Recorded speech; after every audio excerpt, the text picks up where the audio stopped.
Look here, y'all. I don't know if I'm live or not. I haven't been on so long. Is making me reset everything. So we will find out in a few minutes if I'm live. If y'all can, oh, Bumpy, okay, you in here, Bumpy. Okay, I must be live then. Okay, what's happening, man? We might be back.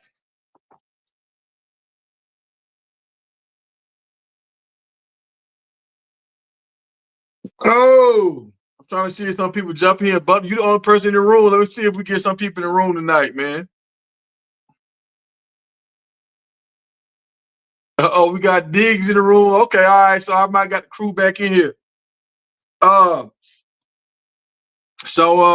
I was not able to upload all my pictures like I normally do. I'm just trying to make sure it's gonna work. They was asking me for all kind of passcodes and stuff like that. So this is a test run for the night. We might get live here tonight. Depends on the crowd interaction. But it's a few things I want to talk about. And earlier today, our man LG he hit me up on this and he was saying how when I was talking about Jimmy and Jimmy's speed, one thing I left out is Jimmy, he's 5'8". Y'all understand? Jimmy, he's small like Tyreek Hill. But what Tyreek Hill has is he has elite speed. So he can get away with being small because he got elite speed. Kind of like that wide receiver Cook a while ago. I don't know if he's still in the league or not. But Cook was the same way. He was a small guy, but he had elite speed. Dante Hall, a lot of guys. Either you got to have quick burst or you got to have elite long speed. In order to be like a shorter guy, because you're not going to be a possession wide receiver. So you got to either be able to break guys off like in the slot, or you got to be able to do like hitch and goes and stuff like that and get open. So that's the one thing. And I remember we was talking about this in the summer camp, like leading up until to the fall, and we were saying like who's gonna get drafted and all that kind of stuff, what guys got a good chance. And I said, I'm afraid for Jimmy. I think this was doing spring ball. I said I was afraid for Jimmy and McClain. McClain ended up transferring out, and then Jimmy ended up getting hurt this year, and he missed a lot of time. And they brought in a lot of wide receivers, like LeJounte. So I was like, Travis gonna get his catches, LeJounte probably gonna get his catches, and Will might get his catches. I don't know what's gonna happen with Jimmy. So at the beginning, it started off where Jimmy was being aggressive and he was doing his thing. But once he got hurt, it kind of like he just kind of disappeared. So I mean, I'm still pulling for Jimmy. Don't get me wrong. I'm still pulling for him. I want him to do great. But it's an uphill battle. That's all I'm saying. It's an uphill battle. And he got to almost be flawless. Like he can't really have no injuries, none of that kind of stuff. He got to be flawless these next few days. He can't have a lot of drops. I mean, he can have like one or two drops, but he can't have where he dropping a bunch of passes doing the pro day. Like, it can't be no miscues with him and Shador because they're going to be like, look, this has been your quarterback for the last 2 years. You get all supposed to be on the same page. You should know how to catch his balls. So we're going to see how that pan out, man. Like I said, I wish the best for Jimmy. Y'all name me some of the other guys. Like, I've been doing so much other stuff. I just got off Colorado football for a minute. Other guys that might be up to get drafted. Another guy that people were saying in the off season, he was going to get drafted, and I didn't think he was going to get drafted unless he moved to linebacker, was Green. Green, he got short arms. He's not that tall. So in order for him to get drafted, he would have had like this year, he would have had to have like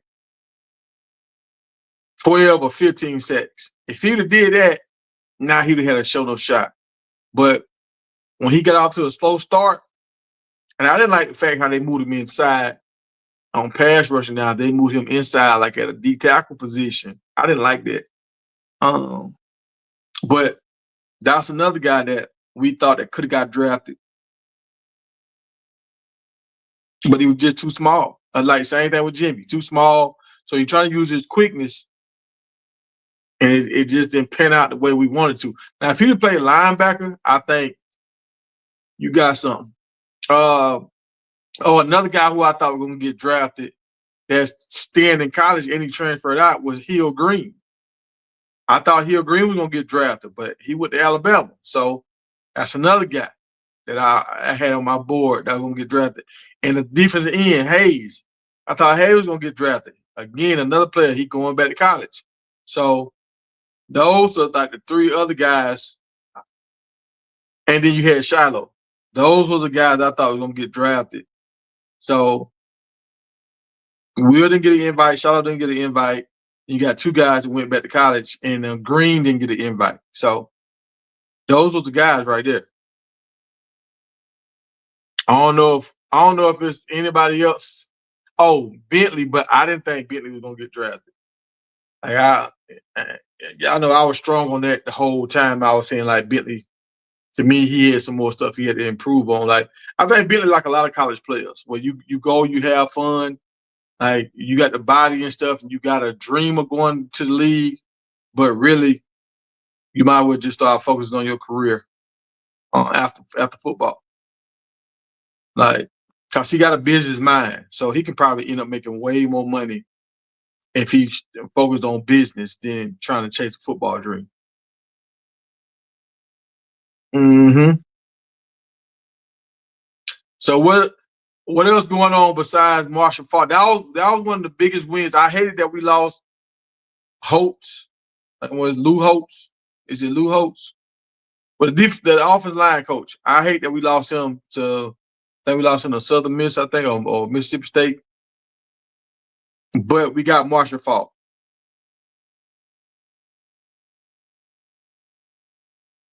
Getting Marshall Faulk is like a win three ways. You add another Hall of Famer to your roster. That's three Hall of Famers now. That's Sapp, Coach Prime, and Faulk. That's three Hall of Famers now. That's legendary. Nobody don't have this in college football. Nobody has this, right? Hey, yeah, but I seen something come by and stuff. I watch wide receivers. That's it. I'm gonna watch the rest of it. When next time I eat, I'm gonna watch the highlights for the combine. So I haven't seen everything in its totality yet. And we're gonna really talk about everything after Colorado's pro day. So we're gonna have a big live after the pro day. But Marshall Faulk, this is what Marshall Faulk does for Colorado. Instantly, we get a look at all the top running backs. Now all the top running backs take Colorado serious now. I mean, we're gonna have to change up some of our play calling. But off rip, a lot of guys are gonna want to come and learn from Marshall Faulk, especially if they from Louisiana. The other thing that it does, it gets us the state of Louisiana. The state of Louisiana, y'all gotta understand, you got people like Marshall Faulk come out of there, Ed Reed come out of there. You got a lot of dudes that's like super talented coming out of Louisiana. So that gives us another power state. We already had Texas, we already had Georgia, and we already had Florida. Now this gives us Louisiana. Hey, that's a power state to have. Louisiana is a sleeper state to have. And the other thing that it does is Marshall Faulk, he played on a team that was coined the greatest show on turf. And like I've called Colorado this. I'm like, Colorado gonna be that. So to add him to this, like he shows a team how everybody can work together and get the ball. Like all the wide receivers they had, the running back, the quarterback, everybody won and benefited on that team. So he can show an offensive group of men how to gel together and how to put up a bunch of points, how to protect themselves, how to play smart. I don't know if y'all remember, and we was talking about this. Me and Promo was talking about this. Oh, I'm gonna drop the link, y'all. Hold on, let me drop the link in case anybody want to jump on. Dang, but I ain't did this in so long. I ain't did this in so long. I'm like, forgot how to do it. Let me see. Here we go. We about there. I dropping the link right now. Okay, so me and Pro was talking about how Travis was taking a lot of hits because he was trying to get extra yards, and Promo was saying, man, he need to get down like how Torrey Hope and all them boys did back in the day. Isaac Bruce, them they sometimes make you fight for extra yards. They try to make you know what I'm saying. You're a man if you fight for extra yards. You're a real football player because a lot of people get that from Walter Payton, right? But Marshall Faulkner, they understood it. All right, if you got an 8-yard gain, a 15-yard gain, get down. We need you for the rest of the game more than we need another 2 or 3 yards. You are under 100 pounds, under 200 pounds, my bad, under 200 pounds trying to fight for extra yards. And if a linebacker or a big safety come out and get a good lick on you, you could be out for this game and next game, and you might not never be at full speed again. So we've been practicing all these plays. Everybody know the tempo and everything. Like we need our whole group intact. So they taught their offensive players not to take unnecessary licks. My homeboy, his son, and I want y'all to look. I told y'all about my boy Andrew Beard. See, Colorado might have a chance to get Andrew Beard now. Before this, I don't even think Colorado was even on his list, right? Like Colorado haven't even offered him yet. But I'm gonna tell you how nice he is. And I'm gonna tie this in. I think out of the top running backs in the nation right now, he's a junior, and I think you got like 7 guys. I think he's in the top 3. And it's 5 of these guys are seniors. Him and another junior are in the top 3. I gotta understand what I'm saying. He's a junior and he's on top of other 5 stars as seniors, right? But he's a dual kind of guy. I want to say he had, I want to say he had 3,000 yards all purpose this year. Special teams, I think he had 3,000 yards all purpose. See, that's exactly the kind of guy that Marshall Faulk wants. Because you don't have to just run the ball with him. You can throw the ball to him. He know how to pass take, all that kind of stuff. Marshall Faulk can attract guys like this because he can show them how to play at a high level. And their main goal is to make it to the NFL. And he's a Hall of Famer. So he can entice some of these running backs. Y'all all know with how we have not been running the ball that much the last year and a half, a lot of running backs have got turned off to come to Colorado. A lot of running backs have transferred out of Colorado. So y'all know that's a spot that we really needed to work on if we want to keep getting guys down the line. I think we got guys in house right now that can do it. But down the line, if we want to be competitive, and y'all see how it is, if you want to win it all, like how Colorado fans are saying, if you want to win it all, you have to have a stacked team. Your first string, second string, and your third string got to be all dudes that got a shot to make it to the league. So we can't have a weak backfield and have great wide receivers and great quarterbacks. We got to have great running backs. We got to have great wide receivers. We got to have a backup quarterback that's good. Like we got to have everything if we want to make a run, like Colorado fans are saying. And another thing I was thinking about, y'all, we got to replace Travis and Shedeur. We got to replace Travis and Shedeur. You got to think about these dudes might go in the top 5. You know how hard it is to replace 2 guys like this? I believe we've brought in the kind of guys, and our overall team is better. Let's say if we had an 80, 84 overall team last year, I think we're going to have like an 87 overall team this year. I don't think we're in the 90s yet.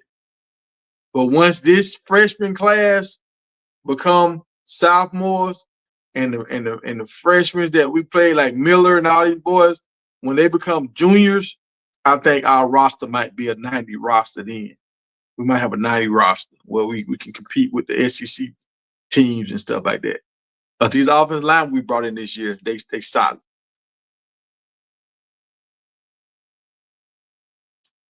Man, I'm done with all pro, dog. I'm on that college now. That college football. I said this on some of my videos, and I got another channel called I can't even name it, College Coach Kings or something like that. I think it's called College Coach Kings. But I was just up one night, just made a channel. But that college football is better than our pro. It's better, dog. Like I'm making videos showing how offensive linemen are blocking, how defensive players are making plays, how they're making crazy plays on the ball. It's a better game. I'm sorry to say that, Luke, but it's a better game.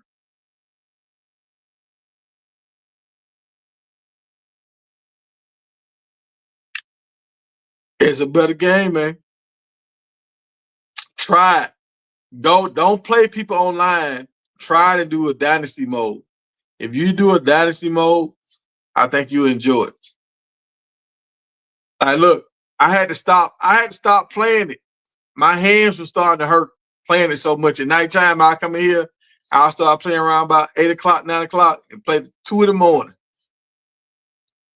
So I had fun playing it. Real tough.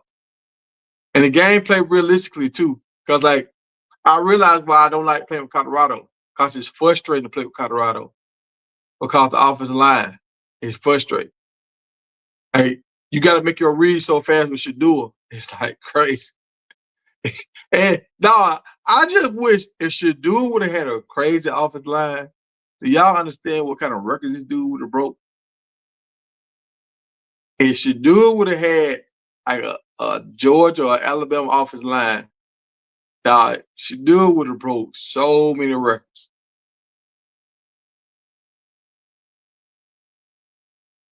But yeah.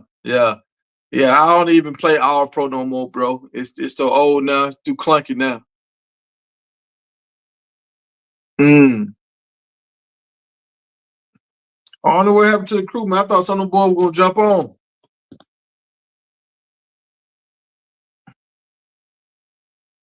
But yeah, man, I'm just putting my toe back in the water, man. Letting y'all know I'm back. I'm back. So I'll be back on tomorrow. Tomorrow night, my last day off. And then I think I'm gonna go on nights. When I'm not working, I'm gonna jump on. And I'm trying to go live every day, especially when we don't have stuff going on. Is you start getting into the foolishness. You start talking about all the other stuff. I don't want to talk about all the other stuff. I just want to talk about football. So, all right. But yeah, man, I'll see y'all tomorrow. I will go live tomorrow night again. And tomorrow night at 8. Don't be late. I'll try not to be late. But I'll see y'all again, man. Y'all be safe.